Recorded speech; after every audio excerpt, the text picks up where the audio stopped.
오늘 또 수요 기도의 자리에 나오신 여러분들에게 하나님께서 예배하신 은혜와 복으로 만족해 하시는 이 예배의 자리가 될 수 있기를 주님의 이름으로 축원합니다. 오늘 모처럼 반가운 신문 기사를 만나게 되었는데 혹시 어떤 기사인지 아십니까? 그것은 날씨에 관한 기사입니다. 기상청에서 발표하기를 오늘 26일을 기점으로 올 여름 장마가 공식적으로 끝이 났다, 이렇게 발표를 했습니다. 이번 장마는 역대 세 번째로 많은 강수량과 긴 장마 기간을 보유하고 있는 장마였습니다. 오늘도 간간히 소나기가 내려서 장마가 끝나는 것이 아직 먼 것이 아닌가, 이렇게 생각할 수도 있지만 여러분, 기상청에서 끝이라고 하면 끝이 난 겁니다. 끝이 나지 않을 것 같던 장마도 끝이 있듯이 여러분, 우리 모든 것은 끝나는 지점이 있더라고요. 끝이 보이지 않을 것 같던 욥의 연단과 시험의 자리도 끝나는 지점이 있고, 손꼽아 기다리던 아브라함의 기다림의 시간도 반드시 끝나는 지점, 응답받는 자리가 있었다는 사실입니다. 저는 이 저녁 저와 여러분 가운데에도 끝나는 은혜가 있기를 간절히 축원합니다. 우리 자녀의 영적인 방황도 끝이 나고, 고질적인 육체의 질병도 끝이 나고, 초조하게 애태우며 기다리던 긴긴 기다림의 시간도 끝이 나는 새로운 응답의 계절이 시작되는 이 저녁이 될 수 있기를 주님의 이름으로 축원합니다. 지난주에 우리는 예수님께서 70인의 제자를 파송하는 누가복음의 말씀을 함께 상고했습니다. 주님께서 가시고자 하는 마을에 제자들을 보내시면서 두 가지 당부를 제자들에게 하십니다. 예수님께서 가시고자 하는 동네, 어떤 동네냐? 양을 이리 가운데로 보냄과 같도다. 이리와 같은 상황입니다. 소돔과 고모라가 견디기 더 쉬울 것이다. 저들을 파송하는 그 동네는 소돔과 고모라와 같이 정말 어렵고 힘든 전도의 현장입니다. 그런데 우리 주님께서 저들에게 가장 먼저 무엇을 말씀하시느냐? 너희는 그 발이 그 동네에 다다르거든 먼저 평화를 선포하라, 축복을 선포하라, 이렇게 말씀합니다. 여러분, 이리와 같은 사람들, 소돔과 고모라와 같은 악한 사람들입니다. 이 축복을 선포한다는 것이 결코 쉽지가 않습니다. 그럼에도 불구하고 전도자들이 축복을 선포할 수 있었던 이유가 있는데, 지난주에 제가 지갑을 보여드렸죠. 어떻게 축복할 수 있었습니까? 그 축복이 합당하면 그들에게 임하겠지만 합당하지 않으면 너희에게 되돌아올 것이다, 이것을 알았기 때문입니다. 여러분, 이 영적인 법칙은 제자들뿐만 아니라 저와 여러분에게 지금도 동일한 영적인 법칙이 되는 줄로 믿습니다. 그렇게 우리는 어떠한 상황 가운데서도 축복을 선언하는 예수님의 제자가 되어야 하는 줄로 믿습니다. 그리고 제자들에게 뭐라고 말씀하시느냐? 전대도 가지지 말고 지팡이도 가지지 말라. 그런데 전도의 현장을 누비는 입장에서 전대도 필요하고 배낭도 필요합니다. 이것들을 내려놓으면 불편하고 손해가 날 것이 분명합니다. 그럼에도 불구하고 제자들이 예수님의 말씀에 순종하여 전대도 내려놓고 신발도 내려놓았습니다. 이때 순종할 때 어떤 은혜가 제자들 가운데 임하게 되었습니까? 제자들이 돌아온 이후에 고백한 내용을 보면 주의 이름이면 귀신들도 우리에게 항복하더이다. 믿음으로 순종할 때 귀신이 떠나가고 병든 자가 일어나게 되었습니다. 순종할 때 전대로 얻을 수 없는 것들을 얻게 하셨고 돈으로 해결할 수 없는 것들을 해결해 주셨습니다. 여러분, 이것이 진짜 복 중에 복이 되는 줄로 믿습니다. 우리는 축복하면 물질을 축복이라고 생각해요. 물론 물질이 복이긴 하지만 이것은 사실 작은 복입니다. 진짜 큰 복은 돈으로 살 수 없고 돈으로 해결할 수 없는 것들을 누리는 것이 진짜 복 중의 복입니다. 이 시간 돈으로 해결할 수 없는 것들이 해결되고 돈으로 얻을 수 없는 것들을 받아 누리는 복된 은혜의 자리가 될 수 있기를 주님의 이름으로 축원합니다. 오늘 우리가 나누게 될 말씀은 이 시편의 말씀이에요. 이 시를 이해하기 위해서는 시가 당시에 쓰여지게 된 배경을 이렇게 알아야 이 시를 정확하게 읽어낼 수가 있습니다. 보통은 시편이 시작되기 전에 이 머리말에 괄호로 표제어가 있어서 이 시를 누가 어떤 상황에서 소개하고 있는 것이 대부분입니다. 그런데 안타깝게도 오늘 본문 시편 1편은 표제어가 등장하지 않습니다. 그렇지만 우리는 이 시의 전반적인 분위기를 통해서 시인이 어떤 상황 가운데서 이 시편을 기록했는지를 우리가 유추해낼 수가 있습니다. 시편의 중심을 보면 여호와의 율법을 주야로 묵상하는 사람이 등장하고 있습니다. 그리고 잘 알듯이 시냇가에 심은 나무가 등장하고 있습니다. 그러면서 여호와의 율법을 묵상하는 사람과 시냇가에 심은 사람을 동일시하고 있습니다. 여호와의 말씀을 묵상하는 사람은 시냇가에 심은 나무와 같이 열매를 맺고 잎사귀가 청청함을 누린다, 이렇게 밝히고 있습니다. 그래서 이 대부분의 성경 주석학자들은 시의 모티브를 바로 여기로 삼고 있습니다. 시냇가에 심은 나무를 보면서 여호와의 율법을 주야로 묵상하는 사람들이 저 나무와 같은 형통한 복을 누리게 될 것을 소망하면서 이 시를 쓰게 되었다. 시의 모티브를 시냇가에 서 있는 나무로 삼고 있다, 이렇게 풀어쓰고 있습니다. 여러분, 시냇가에 서 있는 나무, 이 나무가 어떤 나무일 것 같습니까? 이 나무가 어떤 나무인지 본문 3절에 있는 말씀 우리가 같이 한번 읽어보도록 하겠습니다. 본문 3절입니다. 자, 시작. 그는 시냇가에 심은 나무가 철을 따라 열매를 맺으며 그 잎사귀가 마르지 아니함 같으니 그가 하는 모든 일이 다 형통하리로다. 아멘.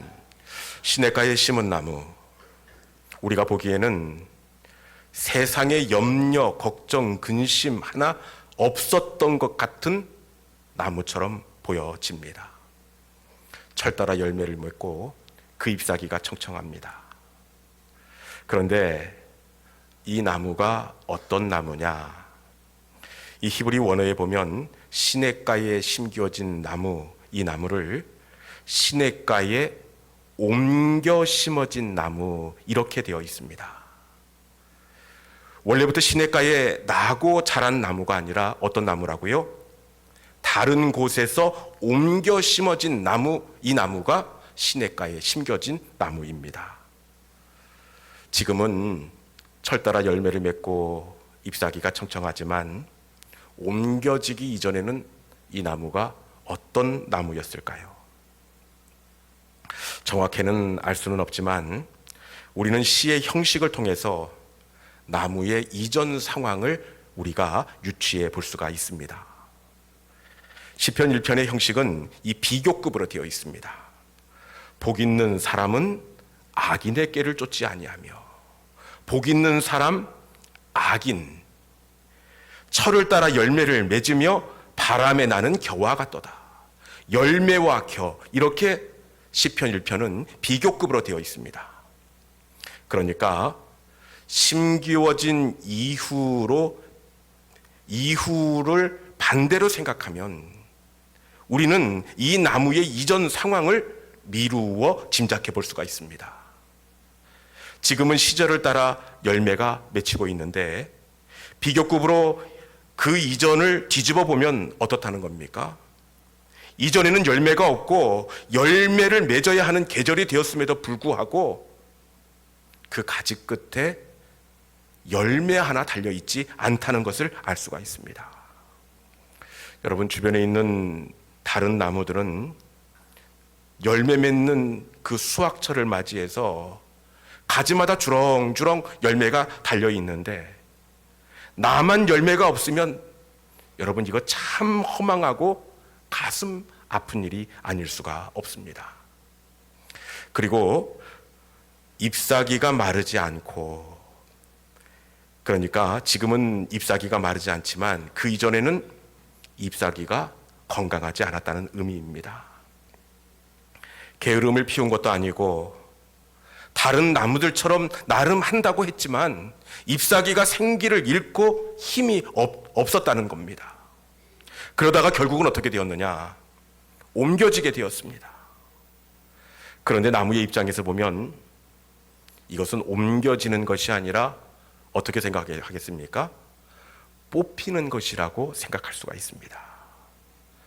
철이 되어도 열매가 달리지 않고 잎사귀도 시들시들하니 주인이 나를 뽑아버리는 것이라고 생각할 수가 있습니다. 더군다나 옮겨지는 것을 보면 그냥 옮겨지는 것이 아니라 가지가 잘려나가고 뿌리까지 돌려 파내야 합니다. 나뭇가지가 잘려나가고 뿌리가 잘려나가고 정들었던 곳에서 파내지니 나무 입장에서 보면 당연히 뽑혀 버려지는 것이라고 생각될 수가 있습니다. 여러분, 그런데 이것은 뽑히는 것이 아니라 옮겨지는 것이었습니다. 누가 봐도 뽑히는 것처럼 보여지지만 여러분, 뽑히는 것과 옮겨지는 것은 완전히 차원이 다릅니다. 하나님의 사람에게 있어서 이 뽑힘은 뽑힘이 아니라 옮겨 심는 과정이 되는 줄로 믿습니다. 아브라함을 봐도 인간적인 눈으로 보면 뽑히는 것 같아요. 본토 친척 아비집에서 뽑히는 줄 알았습니다. 그런데 뽑히는 것이 아니라 믿음의 조상이 되도록 하나님께서 아브라함을 옮겨 심는 시간이 바로 아브라함의 뽑히는 시간이었습니다. 모세를 봐도 애굽 왕궁에서 뽑히는 것처럼 보여집니다. 그런데 모세 역시 뽑히는 것이 아니라 사명의 자리로 옮겨 심는 시간이 바로 뽑히는 시간이었습니다. 꿈의 사람 요셉을 봐도 아버지 야곱의 집에서 형들의 손에 의해서 뽑혀지는 것처럼 보여집니다. 그런데 그것은 뽑힘이 아니라 애굽으로 옮겨 심는 시간이 되었습니다.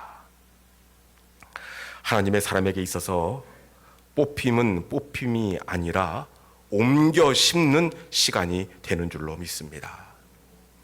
나무가 옮겨지고 난 다음에 어떻게 되었습니까? 그 잎사귀가 마르지 아니하며 철을 따라 열매를 맺게 되었습니다. 시냇가에 심겨지고 나자 완전히 다른 존재가 되었습니다. 여러분, 복 중에 복이 뭐냐? 복은 바로 뽑히는 것이 복입니다. 뽑히는 것이 아프고 뽑히는 것이 이해가 되지 않지만 여러분, 나를 주눅들게 만들고 내가 움츠러들게 만들었던 그곳에서 뽑히는 것이 바로 축복입니다. 그리고 나에게 딱 맞는 땅, 좋은 땅을 만나는 것, 이것이 바로 은혜 중에 은혜가 되는 줄로 믿습니다. 어릴 적 농사하시는 부모님을 보니까 들깨 한 포기, 고추 모종 하나도 어떤 땅에 심기느냐에 따라서 결과가 완전히 다르게 나타나더라고요. 똑같은 모종을 가져다가 심었지만 이 심겨진 환경에 따라서 생육하는 속도도 달라지고 달리는 열매 개수도 완전히 차이가 납니다. 땅에 따라서 똑같은 모종이지만 결과가 완전히 다릅니다. 감귤나무를 봐도 마찬가지입니다. 아무리 좋은 품종의 감귤나무라고 하더라도 제주도에서 가지고 와서 시설도 없이 그냥 육지에 심어 보십시오. 아무리 좋은 감귤나무라고 하더라도 탱자가 달릴 수밖에 없습니다. 그런데 사실 목회도 마찬가지더라고요. 아무리 뛰어난 스펙과 열정을 가지고 있어도 좋은 땅을 만나지 못하면 그 목회가 꽃이 필 수가 없다는 겁니다. 저희 동기들 중에 가장 먼저 임지를 찾아간 부러움의 대상이었던 목사님이 있었습니다. 좋은 대학교를 나오고 좋은 교회에서 부목사로 풍부한 목회 경험을 쌓았습니다. 그래서 그런지 이름을 대면 모두가 알만한 큰 교회로 청빙을 받아갔습니다. 그곳에서 목회가 꼽힐 줄 알았어요. 다 부러워했습니다. 그런데 사실 그 교회가 터가 좋지 않아요. 부임한 목사님들마다 얼마 견디지 못하고 목사님들이 목회를 이렇게 내려놓는 그런 교회였습니다. 결국 그 목사님도 어떻게 되었느냐?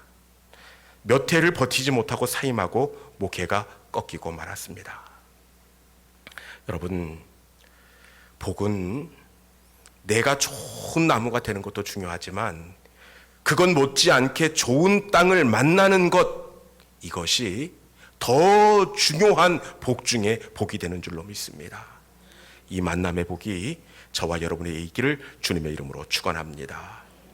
그런데 본문에 등장하는 나무만 이 시냇가에 옮겨 심어진 것처럼 보여지는데, 여러분, 우리들은 이미 시냇가로 옮겨진 하나님의 나무가 되는 줄로 믿습니다. 우리가 어떻게 시냇가로 옮겨졌음을 확인할 수가 있느냐? 우리 다 같이 요한복음 4장 14절에 있는 말씀 같이 한번 읽어봅시다. 요한복음 4장 14절에 있는 말씀입니다. 자, 시작. 내가 주는 물을 마시는 자는 영원히 목마르지 아니하리니 내가 주는 물은 그 속에서 영생하도록 솟아나는 샘물이 되리라. 아멘. 우리가 시냇가로 옮겨진 것을 어떻게 확인할 수가 있습니까? 말씀해 보니까 예수님께서 나는 영생하도록 솟아나는 샘물이 되리라. 예수님이 마르지 않는 샘물이 된다, 이렇게 말씀하고 있습니다. 여러분, 그렇습니다. 전에는 우리가 외인이요 허물과 죄로 죽을 수밖에 없는 사람들이었지만 우리가 예수를 믿음으로 말미암아 사망에서 생명으로 옮겨지게 되었습니다. 마르고 간조한 땅에서 젖과 꿀이 흐르는 약속의 땅으로 옮겨오게 되었습니다. 여러분, 우리가 예수를 믿음으로 말미암아 우리가 생명의 강에 뿌리를 내린 하나님의 나무가 된 줄로 믿습니다. 그렇게 우리도 반드시입니다. 때가 되면 철을 따라 열매를 맺게 될 줄로 믿습니다. 천국 영생의 열매를 이미 약속받고 그것들을 맛보게 될 줄로 믿습니다. 우리가 예수 그리스도의 그 시내에 뿌리를 내렸기에 예수 안에 있는 크고 비밀한 열매들을 누리게 되고 성령의 열매들을 맺게 될 줄로 믿습니다. 이 시간 생명 시냇가에 뿌리를 내린 우리 모두에게 예수 안에 약속된 풍성한 열매가 결실되고, 그리고 성령의 열매가 우리의 인격 가운데 아름답게 결실함으로 나타나는 그런 믿음의 성도들이 될 수 있기를 주님의 이름으로 축원합니다. 이 시간에 주신 말씀을 기억하면서 그날에 우리를 이루실 주님은 완전합니다. 지금은 우리는 연약하지만 우리가 예수 그리스도의 은혜의 시냇가에 심기어진 나무이기에 반드시 우리도 철을 따라 열매를 맺는 추수의 계절을 만나게 될 줄로 믿습니다. 주여, 우리는 연약하지만 그날에 우리를 이루실 주님은 완전합니다. 우리 말씀을 이 찬송 속에 담아 함께 고백하도록 하겠습니다.